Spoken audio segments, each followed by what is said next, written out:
HOA Karen ordered me to move my truck from my own driveway. My police badge ended the argument. I didn't raise my voice when Margaret Chen stood in my driveway, pointing at my pickup truck like it was some kind of toxic waste dump. I just reached into my wallet, pulled out my badge, and watched her entire demeanor crumble in real time. 23 years on the force had taught me that the loudest people in the room are usually the ones with the least actual power. Margaret was about to learn that lesson the hard way. The funny thing is, I never wanted to be the cop in the neighborhood. I'd spent 2 decades working patrol, detective work, finally internal affairs in downtown Chicago, before moving out to Millbrook Estates, specifically to get away from all that. My wife Sarah had found this little corner lot with mature oak trees and a 2-car driveway that opened onto Maple Street. And after 30 years of marriage, she'd earned the right to pick our retirement home. The house was a modest ranch built in 1987, nothing fancy. But it had good bones and enough space for our 2 kids to visit with the grandchildren. The neighborhood seemed quiet, established, the kind of place where people minded their own business and kept their lawns neat without making it into a religion. I should have known better. Should have spotted the warning signs during our first month when I noticed how every mailbox was exactly the same height. Every driveway had the identical concrete sealer. Every house number was mounted in the exact same font and position. But I was busy with the move, settling into retirement, learning how to sleep past 6 in the morning for the first time since the Reagan administration. Sarah was thriving in her new garden, talking to neighbors over the fence, making friends at the local library. We were both so relieved to be away from the city noise, the constant sirens, the weight of carrying a gun everywhere, that we ignored the subtle signs of suburban control freaks.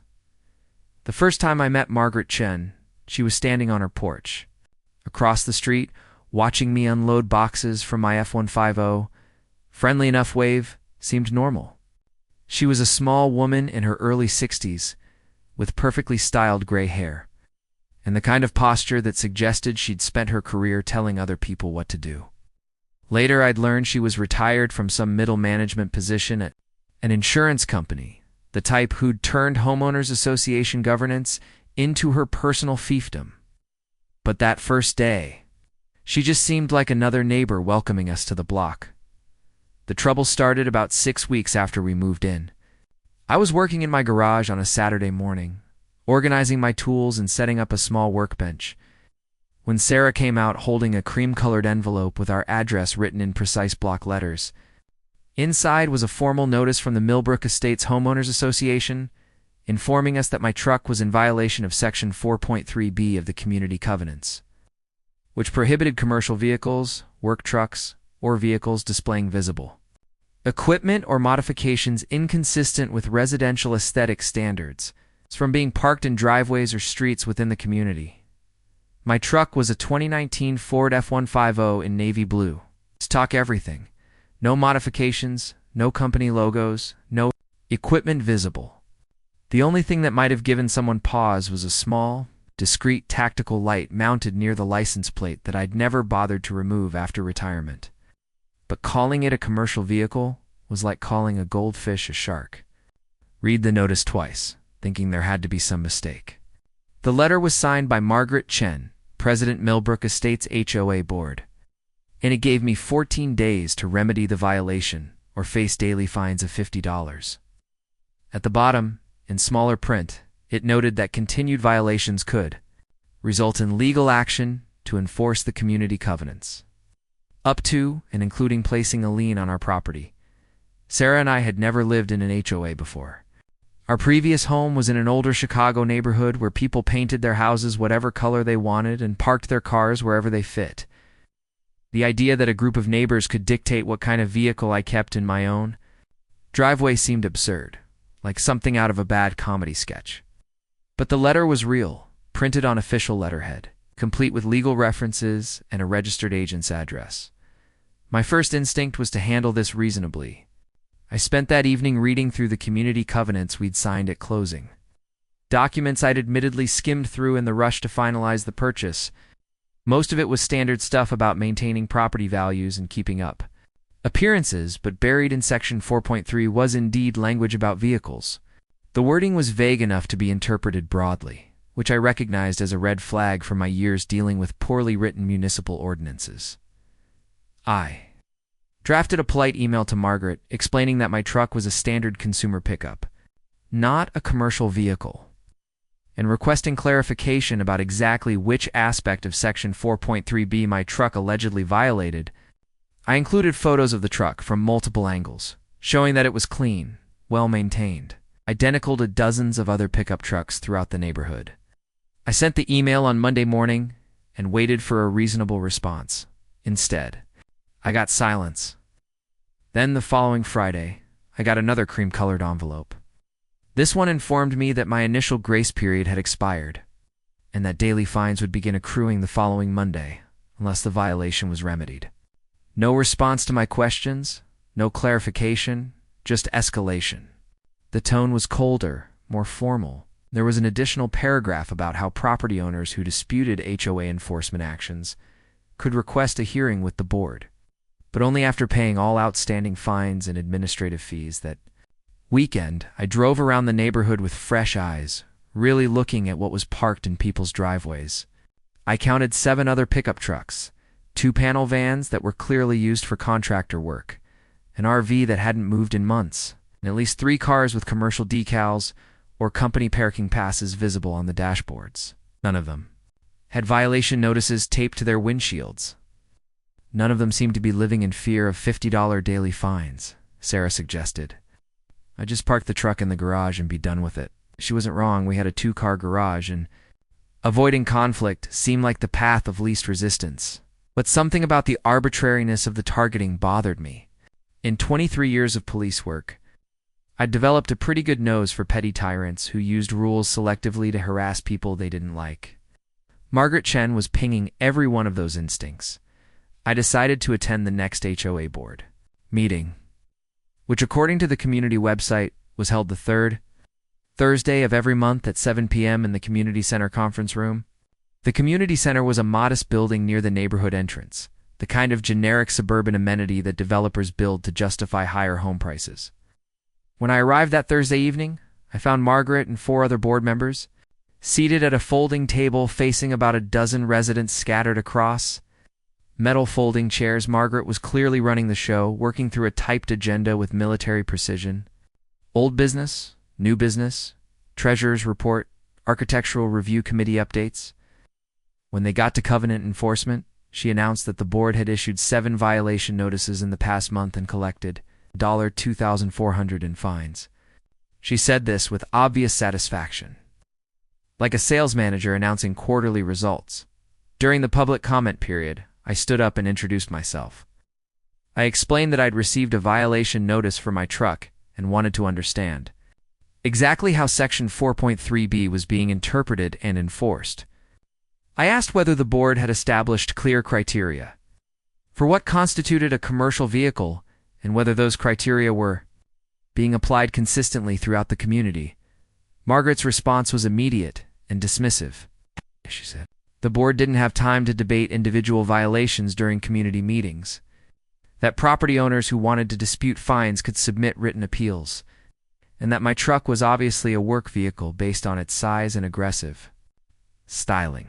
When I pointed out that several other residents had similar trucks without violation notices, she said each case was evaluated individually based on overall impact to community aesthetics. The circular logic was maddening, but I kept my voice level and professional. All right.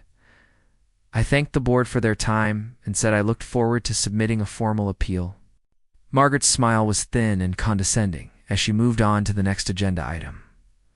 Walking back to my car that night, I realized I was dealing with something I'd encountered countless times in my police career. Someone who'd been given a small amount of authority and had convinced themselves it made them powerful. Margaret Chen wasn't interested in reasonable interpretation of rules or fair enforcement. She was interested in control, and my truck had somehow become a symbol of resistance to that control. The next morning, I started doing what I should have done from the beginning. I started gathering evidence. I photographed every pickup truck, van, and questionable vehicle in the neighborhood, noting addresses and dates.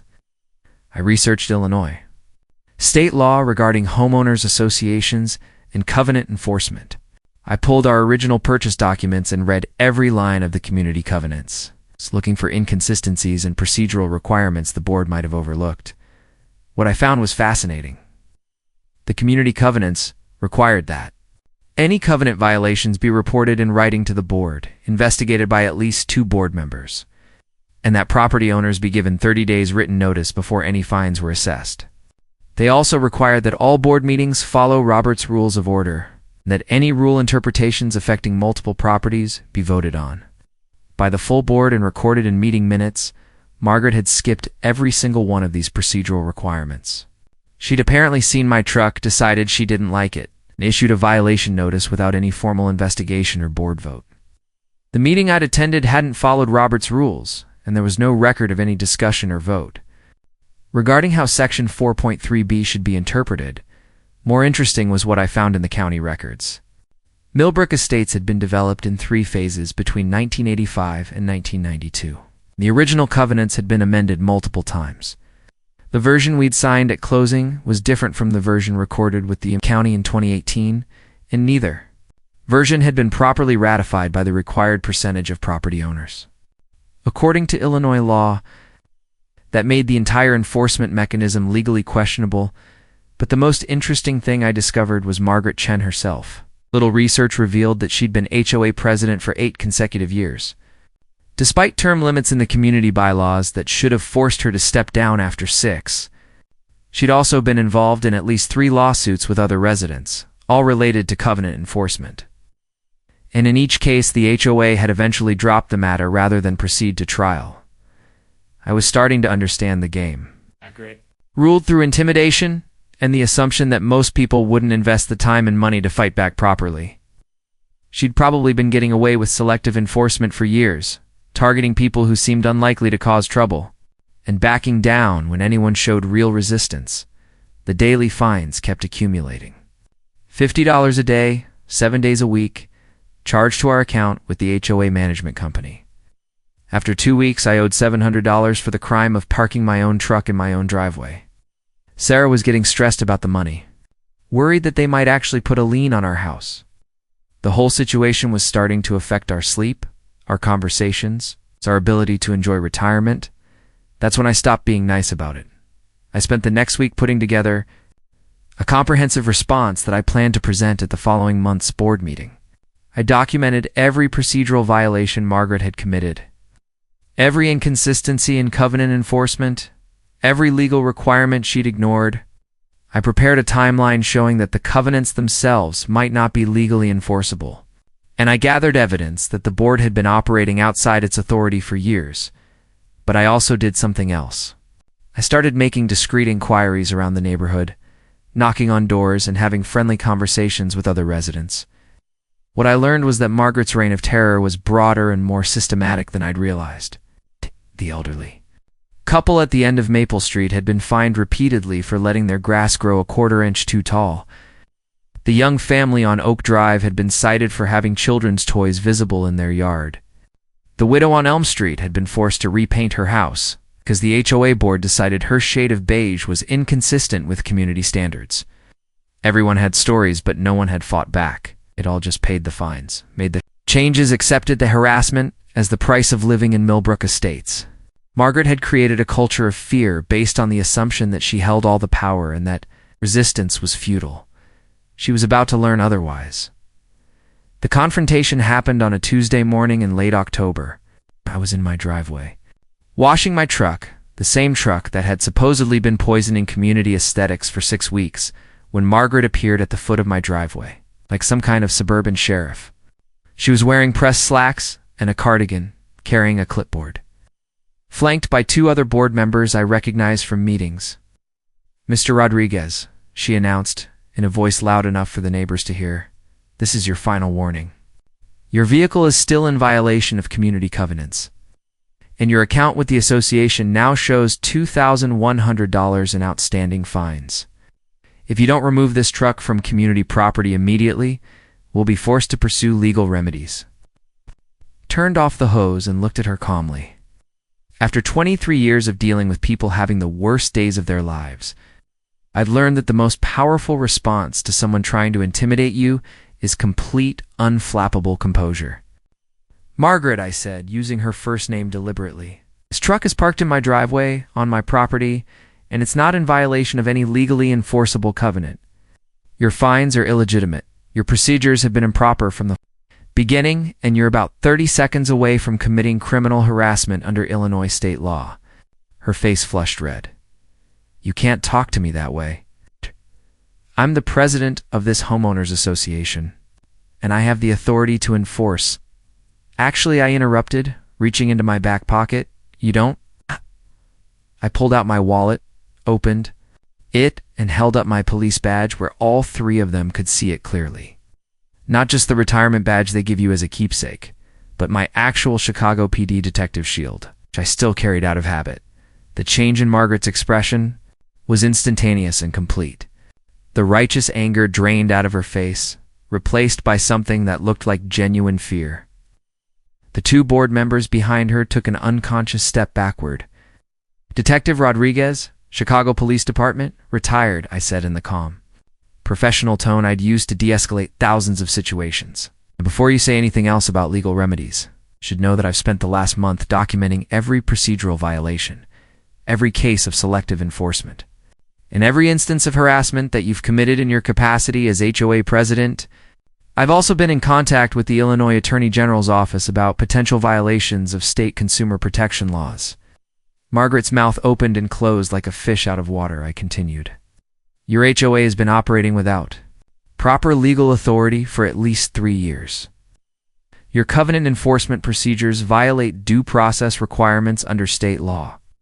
You've been assessing fines without proper notice, without investigation, and without board approval. And you've been targeting specific residents based on personal preference rather than consistent application of community standards." I folded my wallet and put it back in my pocket, never breaking eye contact. "Here's what's going to happen. You're going to remove all fines from my account immediately. You're going to send written apologies to every resident you've harassed with improper enforcement actions. And you're going to resign from the board before I decide to file formal complaints with the county prosecutor's office."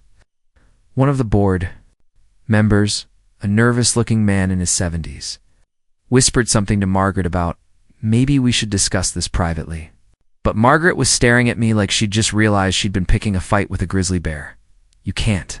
Don't have jurisdiction here," she stammered. "You're retired and this is civil, not criminal." ... I smiled. ... A friendly smile, Margaret. I spent 5 years working internal affairs. I know more about abuse of authority, harassment, and corruption than you'll learn in 10 lifetimes. And while I might be retired from the Chicago PD, I'm still a sworn peace officer. In the state of Illinois, which means when you threaten to put liens on people's homes based on illegitimate fines, when you selectively target residents for harassment, when you operate outside legal authority while claiming official powers, that starts to look an awful lot like official misconduct and criminal harassment. The silence that followed was the sweetest sound I'd heard since retiring. Margaret stood there in my driveway, clipboard trembling in her hands. Finally understanding that she'd picked the wrong person to bully. "I think we should table this discussion," she said finally, her voice barely above a whisper. "Perhaps we can review the situation." "You do that?" I said, turning back to my truck. "And Margaret, next time you want to have a conversation about community standards, you might want to make sure you're actually following them yourself." They left, all three of them walking quickly back toward Margaret's house like they were trying to escape a crime scene. I finished washing my truck, taking my time, enjoying the October sunshine and the absolute quiet of a problem finally solved. The next morning, I found an envelope in my mailbox. Not a cream-colored violation notice this time, but a plain white business envelope containing a brief letter from the HOA management company informing me that all fines had been removed from my account due to an administrative review of enforcement procedures. The letter was signed by someone I'd never heard of. Apparently, Margaret had delegated the surrender to a subordinate. Over the next 2 weeks, I learned through the neighborhood grapevine that Margaret had quietly resigned from the board for personal reasons. The elderly couple at the end of Maple Street had their grass height fines refunded. The young family on Oak Drive received written permission to keep their children's toys in the yard. The widow on Elm Street was told her house color was perfectly acceptable under current community standards. The November HOA meeting drew the largest crowd in years. I attended, sitting in the back, watching as a new board president was elected, and new enforcement procedures were adopted that actually followed state law and the community covenants. The new president, a retired teacher named Linda Walsh, announced that the board would be conducting a comprehensive review of all enforcement actions from the previous 2 years. Margaret didn't attend that meeting. In fact, I don't think I saw her outside her house for the rest of November. Word around the neighborhood was that she and her husband were considering a move to Florida, somewhere with fewer legal complications. The irony wasn't lost on me. For 6 weeks, Margaret had used the threat of legal action to intimidate me into compliance. But the moment she realized I actually understood legal procedure, had experience with investigations, wasn't afraid of her empty threats, her entire power structure collapsed like a house of cards. My truck still sits in my driveway every day. Same navy blue F-150, same discreet tactical light. Same violation of Margaret's personal aesthetic standards. But nobody's complained about it since that October morning when I reminded a petty tyrant that authority without legitimacy is just bullying, and bullies only have power over people who don't know how to fight back. These days, when I'm out washing my truck on Saturday mornings, neighbors actually stop by to chat. They ask about retirement, about life in the city, about what it was like being a cop for 2 decades. They don't ask about HOA violations or community standards, or whether my vehicle is appropriate for suburban aesthetics. And when new residents move into the neighborhood, they usually get a friendly visit from me within the first week. I introduce myself, welcome them to Millbrook Estates, and let them know that if they ever have any problems with unreasonable HOA enforcement or harassment from board members, they should feel free to give me a call. I've got a badge, I've got experience, and I've got all the time in the world. Margaret Chen learned that the hard way, but she learned it.